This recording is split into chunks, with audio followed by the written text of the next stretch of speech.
दोस्तों आप भी ये रीट पात्रता परीक्षा में जब एग्जाम देने के लिए जाएं और आप उस समय जब आप अपनी OMR सीट को भर रहे होते हैं तो ध्यान रखना है साथियों, आपको ये गलती नहीं करनी है। इस नियम का पालन आपको 101% करना ही पड़ेगा।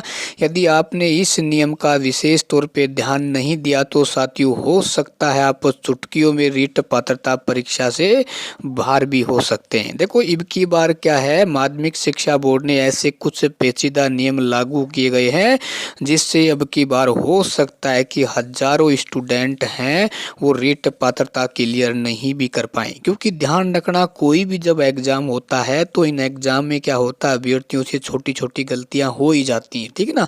तो पहला नियम कौन सा है, अब की बार पांचवा ऑप्शन डाला गया है। क्योंकि पांचवा ऑप्शन का शिकार अब की बार काफी स्टूडेंट बनने वाले हैं। ध्यान दोस्तों, ध्यान से इस वीडियो को सुनना।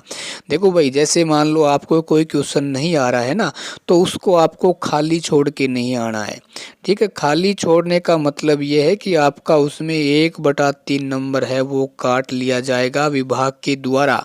आपको करना क्या है, ना तो आपको वो पांचवा ऑप्शन भरना है, क्योंकि आपको अपने 4 ऑप्शन में से ही जो भी आपको लगे, क्योंकि एक बार आप अपनी बुद्धि का इस्तेमाल करना। यदि आपको लग रहा है कि भाई ये इसका आंसर सही सटीक नहीं बैठ रहा, तो फिर आप उसमें तुक्का लगा सकते हैं। क्योंकि तुक्का लगाओगे तो हो सकता है भाई तुक्का आपका सही भी निकल जाए, और सही निकलेगा तो आपको वहाँ पे नंबर मिल जाएगा। यदि आपने मान लो गलती से पांचवा ऑप्शन भर दिया तो इसका मतलब तय हो गया कि अब आपको वहाँ कुछ नंबर मिलने वाले भी नहीं है और आपके नंबर कटने वाले भी नहीं है, ठीक है ना। तो आपको क्या है, कोई जैसे मान लो 10 ऐसे क्वेश्चन है आपको नहीं आते, तो आप उन्हें ऐसा करना 10 क्वेश्चन में जैसे भाई सभी में आप ए भर सकते हैं। 4 क्वेश्चन में आप ए भर दिया यानी ए भर दिया, 4 क्वेश्चन में आपने बी भर दिया, है ना, 4 क्वेश्चन में आपने मान लो सी भर दिया, और मान लो उनमें से आपके 4 क्वेश्चन भी सही आ गए तो आपको लगभग वहाँ पे 6 नंबर मिल जाएंगे, ठीक है। यदि मान लो आपने वहाँ पर गलती से सभी में आपने डी यानी पांचवा ऑप्शन भर दिया, तो साथियों ध्यान रखना आपको वहाँ पे एक नंबर भी नहीं मिलने वाला। यानी जो पांचवा ऑप्शन है ना ई, तो आपको पांचवा ऑप्शन किसी में भी फिल नहीं करना है, ई वाला, ठीक है ना। ABCD में से आप 4 ऑप्शन में से कोई भी एक में तुक्का लगा सकते हैं, ठीक है। और ना ही आपको खाली छोड़ के आना, खाली छोड़ दोगे तो भाई वही 1/3 नंबर बोर्ड आपका काट लेगा।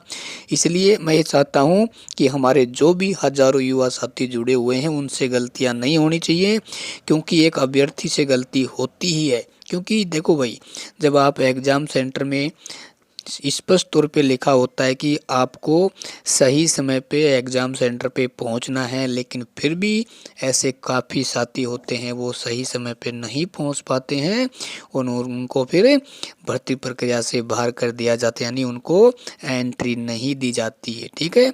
तो ऐसे पेचीदा नियम हैं, इनका विशेष तौर पे ध्यान रखना है। आपसे गलती नहीं होनी चाहिए भाई, गलती करोगे तो खामियाजा यही होगा कि आपके नंबर वहाँ कट सकते हैं, ठीक है। वैसे रीट पात्रता परीक्षा में कोई भी नेगेटिव मार्किंग नहीं है, तो जितना तुक्का लगा सकते हैं आप तुक्का लगाना, लेकिन पांचवा ऑप्शन यानी जो ई वाला ऑप्शन है उसको आपको भूल कर भी फिल नहीं करना है।